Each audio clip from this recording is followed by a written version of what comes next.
Bonjour mes amis, aujourd'hui on va parler des hortensias et de la taille des hortensias parce que certains font une taille à l'automne, d'autres au milieu de l'hiver, d'autres au printemps. Nous on pratique pas comme ça, on laisse les hortensias tels qu'ils sont jusqu'au printemps, mais maintenant le printemps vous voyez il est là, donc comme il arrive il va falloir se préoccuper des hortensias. Alors c'est une taille qui se passe en 3 phases, donc on va aller les voir. Venez avec moi, on y va. Voilà, alors la taille proprement dite se fait avec un bon sécateur. On taille déjà au pied toutes les branches qui sont inutiles, qui sont mortes, et il y en a toujours. Vous voyez, j'en ai déjà coupé quelques-unes. On va en recouper d'autres. Vous voyez, c'est du bois qui est comme ça, il n'y a rien dedans. Vous voyez, on fait ça, même à la main, ça vient tout seul. Ça, c'est les branches mortes. Donc ça, on va dégager déjà ça pour y voir plus clair. Une fois qu'on aura dégagé l'essentiel de ces branches, tous les bois morts, on les coupe, parce qu'ils n'ont rien à faire là. Et donc, quand on aura coupé tout ce bois mort, on pourra commencer à couper au sol, même les branches qui sont belles, mais pour équilibrer la plante, on coupera une branche sur deux. Une branche sur deux, pour donner de l'espace à la branche qu'on va choisir de conserver. Alors, on va regarder celle qui est la plus prometteuse au niveau des bourgeons, parce que vous voyez, les bourgeons, ça y est, c'est parti. Donc, on fait comme ça. Alors, on va continuer à couper le bois mort qui ne sert à rien.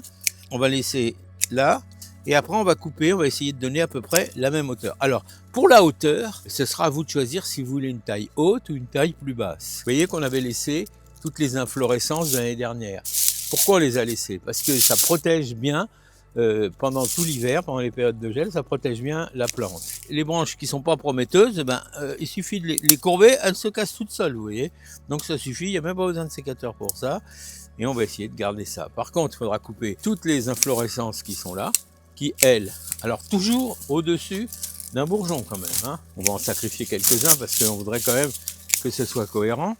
Hop, comme ça, ça va marcher mieux. Nettement mieux même. Pas d'hésitation. Toutes les branches qui paraissent sèches comme ça, vous voyez, ça sert à rien de garder une branche comme ça, qui est toute sèche. Ça sert à rien, ça déséquilibre la plante, c'est moche. Donc on fait ça. Là, on coupe, continue. Là, on essaie de redonner un petit peu de cohérence, pour avoir un volume à peu près régulier. Après, je vous dis, question de choix. Donc, on va couper tout ça. On coupe ça. Le cas typique d'une branche comme celle-ci. Vous voyez, ici, c'est sec tout le long. Et puis ici, on a un ou deux petits bourgeons. Mais c'est négligeable. Donc, je veux dire, c'est pas la peine de tirer la sève jusque-là pour un truc qui fera rien. Le mieux, c'est carrément, voilà, de couper de façon à bien éclaircir le centre. Le tout, c'est de bien repérer les branches sèches qui n'ont rien à faire là. Quand on les aura coupées, on va y voir plus clair. Et après, il y a celles qui sont pas sèches, mais qui sont quand même pas très équilibrées. Donc nous, ce qu'on veut, c'est quand même avoir quelque chose d'équilibré. Alors pourquoi on a laissé, bien entendu, vous le savez, les feuilles pour un petit peu protéger la plante des gelées d'hiver. Ce qui se passe, c'est que tout ce qu'on a coupé, on va le laisser au pied parce que ça nous fait un paillage, vous voyez. Ça nous fait un paillage qui sera un paillage organique et qui va nous être utile pour garder la fraîcheur et pour empêcher aussi les mauvaises herbes de pousser. Donc voilà, donc en une seule opération, on taille, on éclaircit la plante, on fait notre paillage avec les déchets, qui sont pas des déchets, mais qui sont le résultat de notre coupe, vous voyez.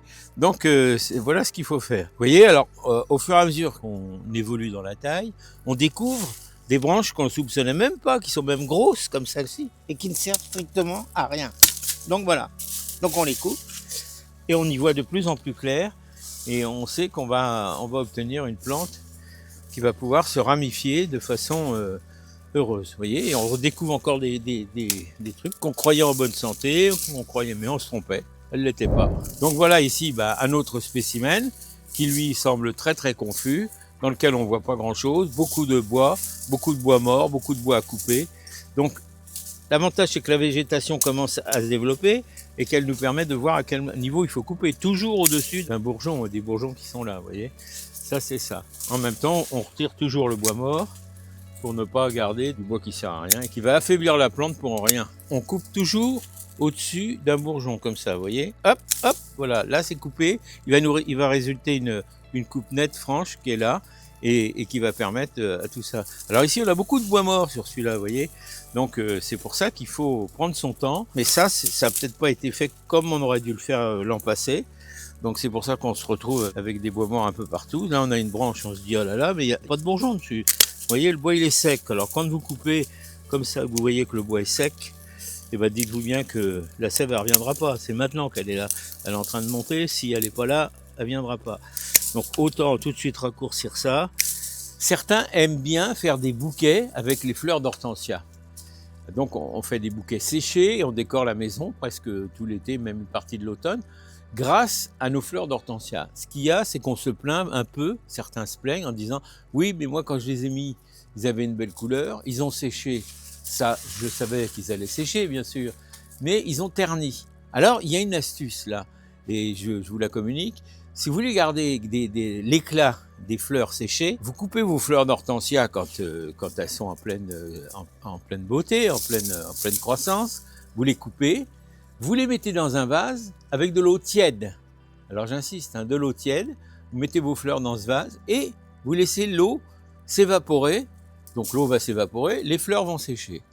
Mais vos fleurs sèches auront donc un éclat particulier parce qu'elles auront séché progressivement comme ça et vous aurez beaucoup plus de résultats que si vous les coupez et que vous les faites sécher à part. Donc ça, c'est un petit truc et si vous voulez en profiter, faites-le. Ce qu'il faut aussi savoir, c'est que si maintenant vous avez décidé de transplanter vos hortensias, c'est la bonne saison, c'est maintenant qu'il faut le faire. Après, ça sera peut-être un peu tard. C'est même déjà un peu tard, mais c'est faisable, hein. La végétation n'est pas vraiment repartie encore, donc on peut le faire. Alors si vous devez le faire, eh bien, vous faites comme on fait vous prenez une bêche, vous faites une tranchée tout autour de votre hortensia, et puis après vous allez soulever. Les racines ne sont pas extrêmement profondes, donc si vous avez bien prédécoupé tout autour la motte, vous pourrez la soulever plus facilement. Mais gardez-leur des racines quand même, hein. Ne tirez pas bêtement, hein. Pour le transplanter, vous referez un trou à l'endroit où vous voulez le mettre, mais sur l'endroit où vous voulez le mettre, choisissez quand même une expo mi-ombre, voire ombre, mais évitez quand même le plein soleil, sauf si vous êtes dans une région où il n'y a pas des étés très virulents. Donc c'est quand même une plante de l'ouest en général, hein. Mais choisissez quand même une expo bénéfique, hein. Ça aime bien les sols humides, frais, légèrement acides, donc vous pouvez rajouter de la terre de bruyère. Si vous faites le trou pour retransplanter, vous ferez un trou qui sera le triple de la motte que vous allez faire, autant en profondeur qu'en largeur. Vous ferez un très gros trou, un trou 3 fois supérieur à la motte qu'on va retransplanter. Vous y mettrez un peu de terre de bruyère au fond, parce que c'est vrai que ça aime les sols frais, un peu de terreau si vous en avez, 50-50% c'est bien, hein.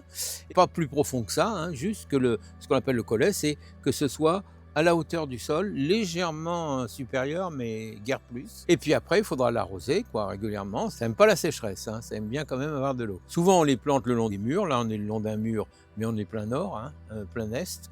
Donc, on n'a pas d'ensoleillement trop fort. Si on les mettait de l'autre côté de la maison, on serait plein sud. Et là, je pense qu'ils dépériraient rapidement. Mais il y a bien d'autres plantes à mettre en plein soleil, plus que les hortensias. Voilà, alors donc, tel que je vous l'ai dit, vous voyez, rien ne se fait. Donc, vous voyez, au sol, je vais remettre les inflorescences, les feuilles qui sont restées là, et qu'on va utiliser en paillage. Comme ça, on aura donc, comme je vous l'ai dit, l'avantage d'avoir un paillage qui va rester frais. Je fais une parenthèse aussi concernant les feuilles et les inflorescences. Vous voyez, les inflorescences, c'est ça, c'est les feuilles séchées. Eh bien, savez-vous que certains les fument? Oui, on fait ça, on fait des feuilles sèches avec des pétales. Et là, ils font des pétards avec ça. Alors donc, c'est à déconseiller formellement. Parce qu'en effet, ça a donc des vertus psychotropes qui sont très proches du THC, mais c'est très dangereux. Très dangereux. Donc, je le dis, c'est un avertissement, mais pas pour que vous le fassiez, pour qu'au contraire, vous soyez informés, ce danger existe et qu'il ne faut pas le faire. C'est tellement vrai qu'à Lausanne, par exemple, où tous les massifs de la ville ont été dépouillés de leurs feuilles et de leurs inflorescences quand ils ont été secs, parce qu'il y a des gens qui venaient prendre les feuilles pour les fumer et qui après avaient des problèmes de santé. Donc, c'est pas pour le faire, encore une fois, mais c'est pour vous avertir, parce qu'un homme averti en vaut deux, hein, d'accord ? Voilà, alors donc sachez qu'en France, on cultive plus de 50 variétés d'hortensias différentes. On connaît tous les macrophylla, grosses boules, les céréolata qui sont à fleurs plus plates. ou les moussemets, ou les choses comme ça. Notamment une variété qui est magnifique, qu'on appelle le quercifolia. Quercifolia, ça vient de quercus, qui est donc le nom du chêne latin, et folia, feuille.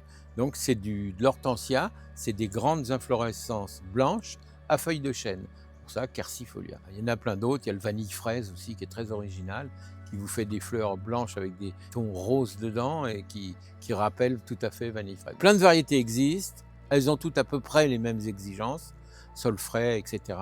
Alors l'hortensia, ce qu'on peut dire pour conclure, c'est qu'il est originaire du Japon en partie, et en autre partie, parce qu'il y a eu des hybrides, qui ont été réimportés de l'Île-de-France. Et quand je vous lis l'Île-de-France, je ne vous parle pas du tout de la région parisienne. Je parle de l'Île-de-France, c'était l'île Maurice, qui était donc une colonie française, et dans laquelle on a cultivé beaucoup d'hortensias, qui ont donc été ramenés ici. Si ma foi, vous avez d'autres questions, mais je vous invite à me les poser, et je vais me faire un plaisir de vous y répondre. À bientôt mes amis.